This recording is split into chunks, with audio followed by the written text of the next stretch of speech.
PM Modi की अगुवाई में सर्वदलीय बैठक हुई। बैठक में कोरोना संकट और आने वाले वक्त में वैक्सीन के वितरण को लेकर चर्चा हुई। पीएम मोदी ने इस बैठक में वैक्सीन को लेकर कहा, कुछ हफ्तों में ही वैक्सीन आने की उम्मीद। पीएम मोदी ने संकेत दिए, कोरोना की वैक्सीन पहले बुजुर्ग कोरोना वॉरियर्स को मिल सकती है। बैठक में पीएम मोदी ने कहा कि अभी 8 ऐसी वैक्सीन हैं जो कि ट्रायल के चरण में बनी हुई।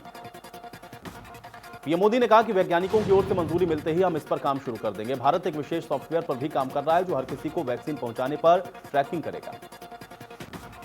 प्रधानमंत्री नरेंद्र मोदी ने ट्वीट करके नौसैनिक दिवस पर शुभकामनाएं दी हैं। प्रधानमंत्री ने लिखा है कि भारतीय नौसेना निडर होकर हमारे तटों की रक्षा करती है, जरूरत के समय मानवीय सहायता भी प्रदान करती है। महाराणा प्रताप शिक्षा परिषद के संस्थापना दिवस समारोह में पहुंचे सीएम योगी ने कहा कि आज से देश में तेजी से विकास हो रहा है। कोई अचानक बड़ा नहीं होता, बड़ा होने के लिए प्रयास करना पड़ता है। सीएम योगी ने कहा कि हमें हर चुनौतियों के लिए तैयार रहना पड़ेगा। कोरोना ने हमें चुनौती दी, साथ ही हमारे लिए अवसर भी दिया। बच्चे ऑनलाइन क्लासेस कर रहे हैं, हम डिजिटल की ओर तेजी से बढ़ रहे हैं।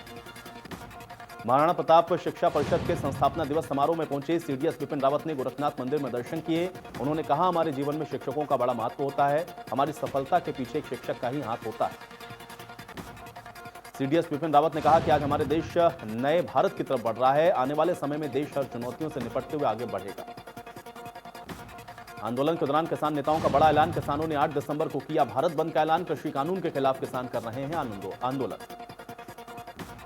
नोएडा डीएनडी बॉर्डर पर लगा 4 किलोमीटर लंबा जाम। नोएडा से दिल्ली आने वाली सैकड़ों गाड़ियां जाम में फंसी। दिल्ली पुलिस बैरिकेडिंग लगाकर कर रही है चेकिंग। नए कृषि कानून के विरोध में किसान सड़कों पर हैं। समर्थन लखनऊ के किसानों ने भी कर दिया है। राजधानी के किसान दिल्ली कूच का फैसला कर चुके हैं। कांग्रेस महासचिव प्रियंका गांधी ने यूपी कांग्रेस के अनुसूचित जाति विभाग के कार्यक्रम के सम्मेलन को संबोधित किया। विधान परिषद चुनाव में बीजेपी का दबदबा। लखनऊ बरेली की सीट पर बीजेपी की जीत। मेरठ सहारनपुर सीट पर 48 साल के बाद ओम प्रकाश शर्मा की हार। शामली में भीषण सड़क हादसा। तेज रफ्तार बस ने 3 बच्चों को मारी टक्कर। हादसे में तीनों बच्चों की मौके पर मौत, कई लोग गंभीर रूप से घायल।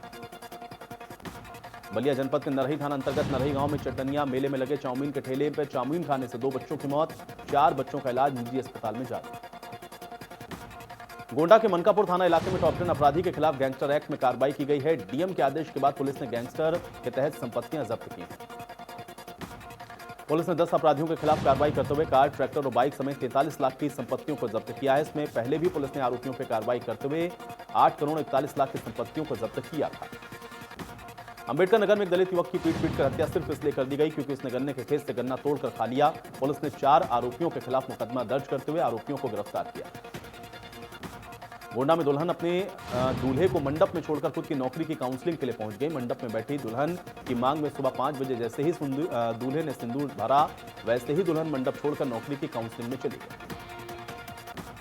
बीजेपी के राष्ट्रीय अध्यक्ष जेपी नड्डा 3 दिवसीय दौरे पर हरिद्वार पहुंचे हैं। जेपी नड्डा का बीजेपी कार्यकर्ताओं ने स्वागत किया।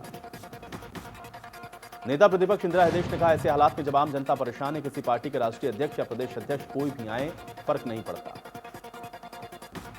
हरिद्वार में होने वाले 2021 कुंभ मेले को लेकर तैयारियां जोरों पर, लेकिन कोरोना के मद्देनजर कुंभ मेले की व्यवस्थाओं में परिवर्तन किया गया। देश में कोरोना का कहर जारी। 24 घंटे में 36,546 कोरोना के संक्रमित मिले। देश में कोरोना संक्रमितों की संख्या 95,71,000 के पार। टीम इंडिया ने 3 मैचों की T20 सीरीज का आगाज जीत के साथ किया है। विराट ब्रिगेड ने कैनबरा के मनुआ ओवल में खेले गए पहले T20 मैच में ऑस्ट्रेलिया को 11 रनों से शिकस्त दे दी। टॉस हारकर पहले बल्लेबाजी करने उतरी टीम इंडिया ने 20 ओवर में 7 विकेट गंवाकर 161 रन बनाए। ऑस्ट्रेलिया को जीत के लिए 162 रनों का टारगेट दिया।